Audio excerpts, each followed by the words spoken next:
महाराज, हम कई दिनों से देख रहे हैं आप कुछ विचलित हैं।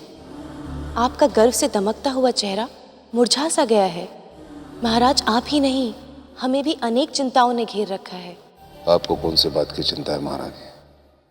आपकी हर चिंता दूर करने के लिए हम हैं ना। आप हमारी चिंताओं को दूर नहीं कर सकते महाराज।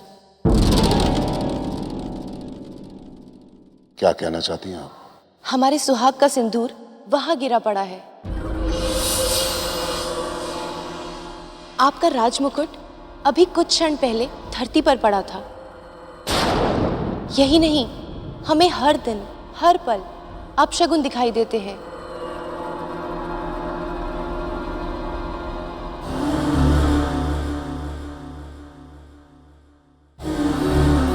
स्वामी, जब से आप दंडकारण्य से वो रक्त कुंभ यहाँ लाए हैं, तभी से ये अपशगुन होने आरंभ हुए हैं।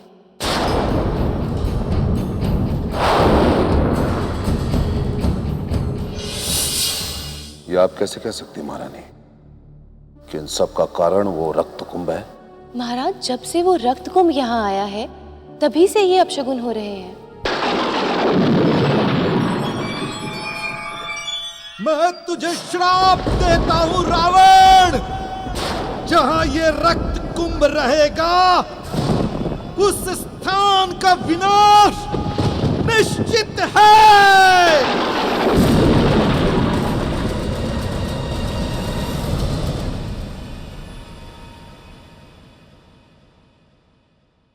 स्वामी, आप वो रक्त कुंभ यहाँ से हटवा क्यों नहीं देते? आप रक्त कुंभ की चिंता मत कीजिए महारानी। हम काल को भी अपने वश में कर सकते हैं। हम यमराज को उसी के यमपाश से बांध सकते हैं। कुछ नहीं होगा हमें। रावण है हम, रावण।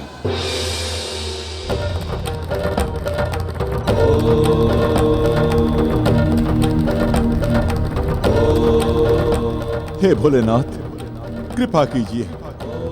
अंजना की करुण पुकार को सुन लो प्रभु। वो अब तक तप कर रही है प्रभु। अब उसकी और कठोर परीक्षा मत लो।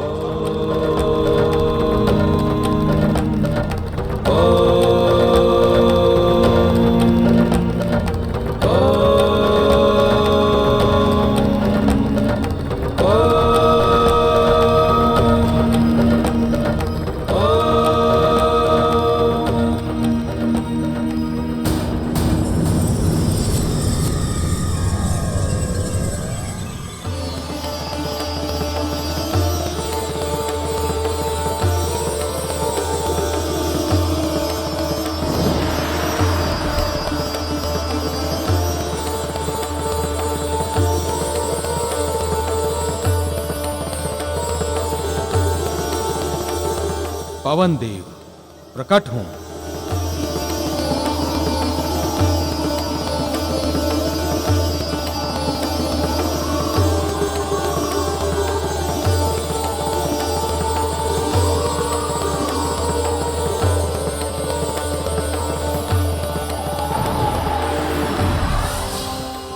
प्रणाम भोलेनाथ।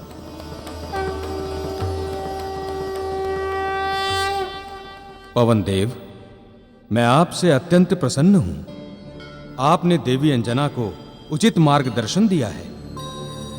अब आपको मेरा और एक कार्य करना होगा। आज्ञा दीजिए प्रभु। पवन देव, आप बिना बाधा के किसी भी स्थान पर आने जाने में समर्थ हैं। जल, थल, आकाश, पर्वत, वन, आपके लिए कहीं कोई रुकावट नहीं है। अतः आप ही मेरे इस ज्योति रूपी अंश को देवी अंजना की गर्भ में स्थित करें। पवन देव, ये वही अंश है जिसके लिए मैंने आपको पिता कहलाने का आशीर्वाद दिया था। प्रभु, वानर राज केसरी इसके पालक पिता कहलाएंगे, किंतु ये आपके पुत्र के नाम से भी जाने जाएंगे। पवन सुत, मारुति नंदन आदि नामों से ये प्रसिद्ध होंगे। मैं धन्य हो गया प्रभु। मैं कृतार्थ हो गया।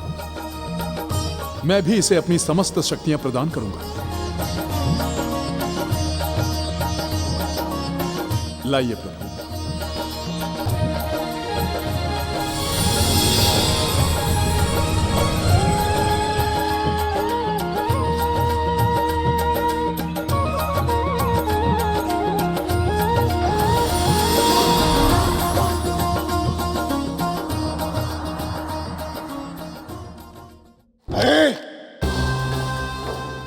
हम अंजना को माता कभी नहीं बनने देंगे, कभी नहीं।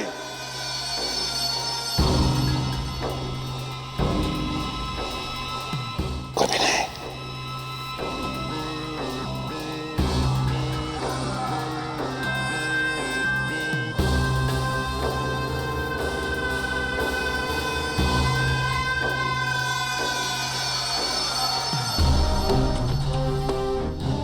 बाली किष्किंधा का होने वाला राजा उससे अधिक शक्तिशाली और बुद्धिमान वानरों में अन्य कोई नहीं। वही हमारा कार्य कर सकता है, वही हमारा कार्य कर सकता है। शुक, आज्ञा महाबली। तुम शीघ्र अतिशीघ्र किष्किंधा जाओ और बाली को हमारा बुलावा भेजो और उसे कहना कि हम उसे गुप्त मंत्रणा करना चाहते हैं और वो हमसे गुप्त रूप में आकर मिले। जाओ। जो आज्ञा महाबली।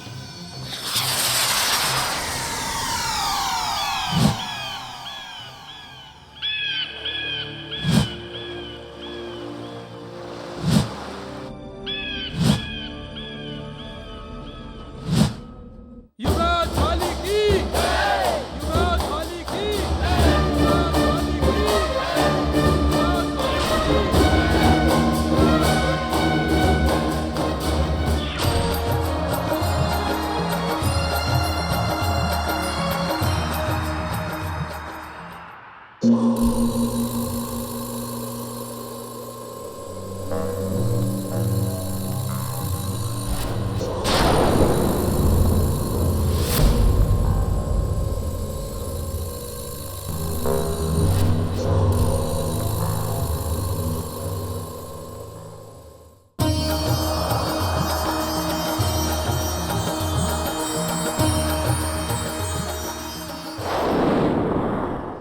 महारानी मंदोदरी, ये लीजिए आपका दूध।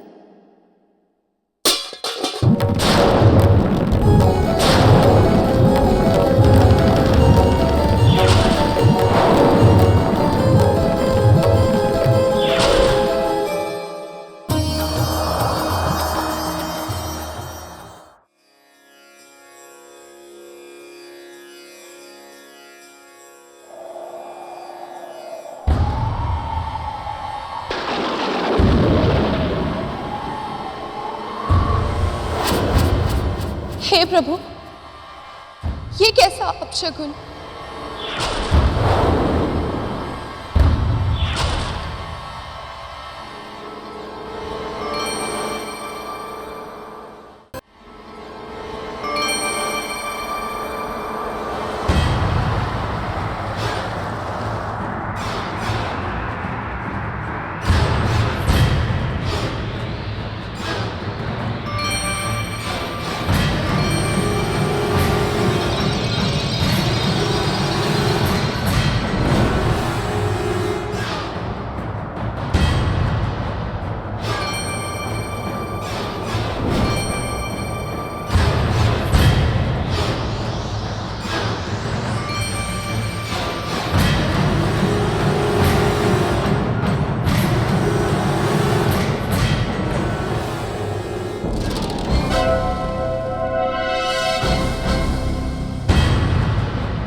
ये क्या कह रहे हैं लंकेश?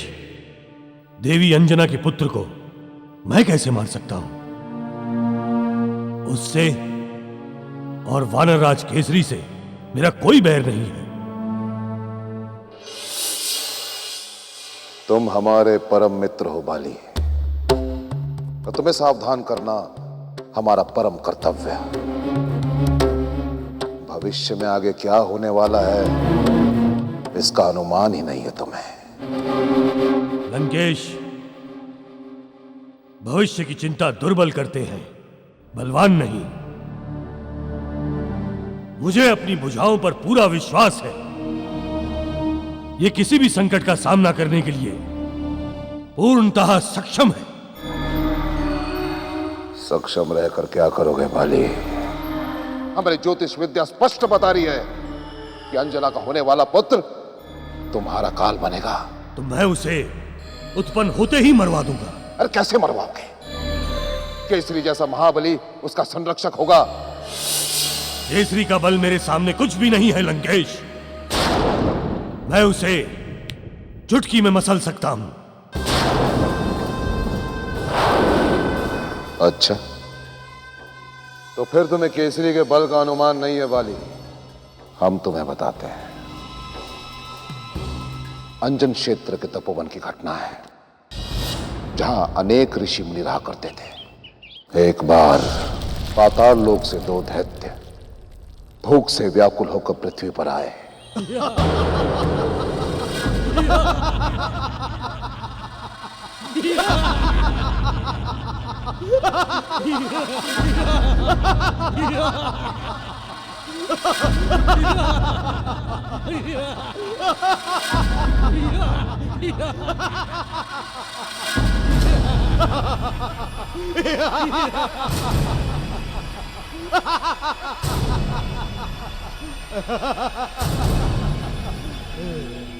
रक्षा करो।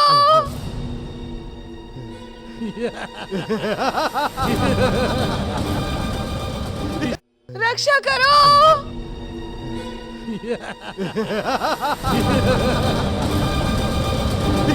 तभी केसरी ने उन विशाल असुरों पर प्रहार किया और अंजना को बचा लिया।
अंजन क्षेत्र के पूर्व में जो सफेद पहाड़ है वो पहाड़ नहीं है मित्र, उन दानवों की अस्थियां हैं। अब तुम ही सोचो मित्र, केसरी का बल और मतंग ऋषि के आशीर्वाद की शक्ति के मिलन से जो पुत्र उत्पन्न होगा वो कितना शक्तिशाली होगा, कितना बलशाली होगा, तुम ही सोचो। हम तो कहते हैं मित्र, उसे कोक में ही समाप्त कर दो।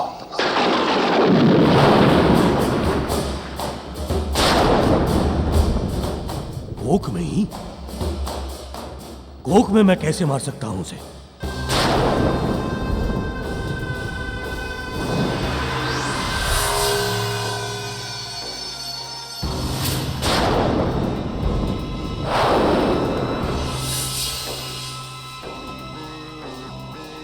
हमारे इस मायावी तीर से मित्र।